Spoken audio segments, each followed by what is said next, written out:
Welcome back. A shoreline staple closing early this year. Lobster Landing's last day of the season is Sunday. Soon, construction will begin on preserving the iconic shack there. And Channel 3 New London Bureau Chief Luke Hydash is live with the details for us tonight. Luke.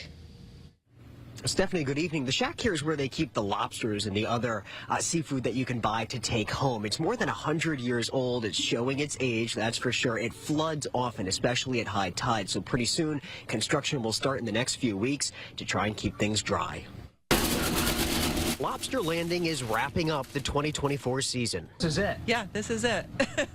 Usually, the restaurant closes for the year December 31st. This year, the building owner will use the fall and winter months to do some renovations. So much water gets in the buildings. At high tide, water gets into the lobster shack, even into the parking lot. We did have to close early a couple days last week because the tide got so high that the girl at the register couldn't even stand over there because there was water. Starting in October, the building will be moved off the pylons and into the parking lot. New pylons will be installed that are 4 feet higher, and the building will then be moved back. When I started to come here with my dad and my grandfather, it was Petrie's, and it was a fish market. And I even remember back then, the water at very high tides was on the floor in there, and the people who worked here had boots.